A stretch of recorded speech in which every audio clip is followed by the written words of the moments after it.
Ассаламу алейкум қазақтар.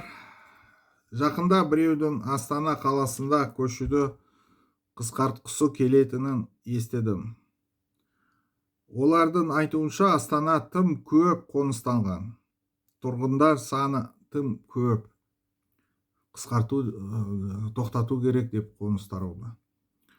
Мысалы, Токиода 38 миллион тұрғыны бар. Нью-Йоркте 22 миллион тұрғыны бар. Шанхайда 24 миллион тұрғыны бар. Бірақ бұл қалаларға қоныс аударуды ешкім тоқтатпайды. Мінеки. Ал Астанада тек 1,5 миллион адам тұрады. Және біреулер Астананың тым көп қоныстанғанын айтады. Тоқтату керек қоныстауды. Мен 1992 жылы мен Ақмолаға кикбоксинг жарысқа бардым. Кикбокста мен қатыстым ғой, жарыста кішкене қатыстым ғой, айналдым. Ол кезде қалада қазақтар өте аз болған. Қазір Астана қаласында қазақтардың саны 80%-дан астамы қазір қазақтары бар сол жерде. Бәлкім осылар біреуге ұнамайтын болай ма шығар? Білмеймін.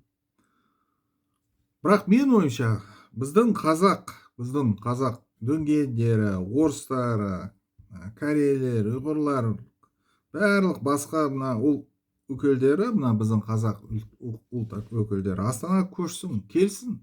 Неге келмейді?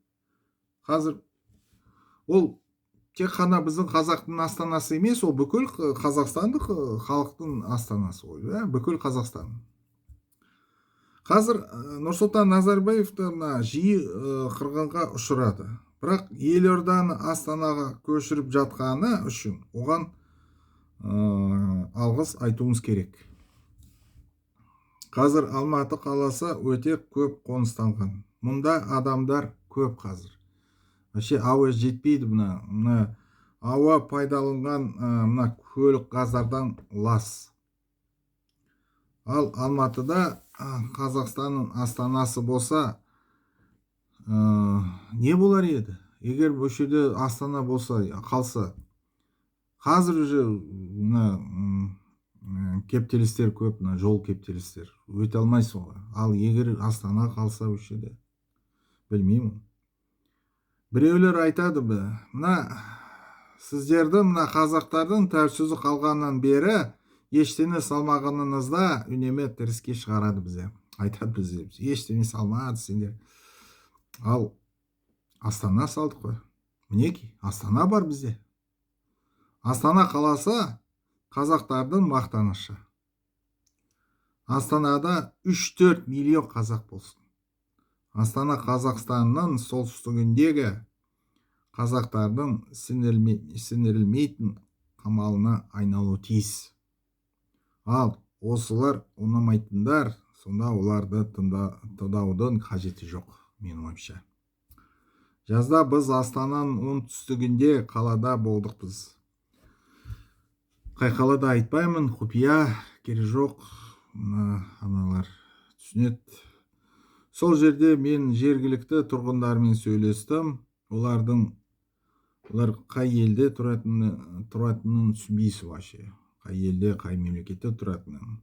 Бірақ бұл қаланың солтүстігінде біздің Астанамыз бар. Бұл өте жақсы. Астана Қазақстанның солтүстігіндегі орталық пен бөлігін қамтиды. Астана тұрғындары қалада судың жеткіліксіз екенін айтады. Қала арқылы Есіл өзіне ағып өтеді. Есілде су көп қазір. Сорғылар мен тазарту құрылыстарын орнатуға болады. Содан кейін су жеткілікті болады.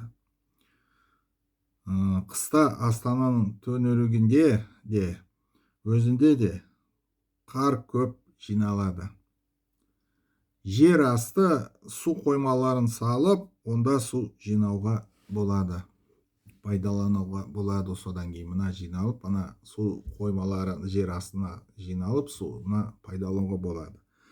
Астана батпаққа салынған. Батпақтар бар жерде әрқашан су көп болады. Бірінші бөлімнің соңына екінші бөлім тыңдаңыздар.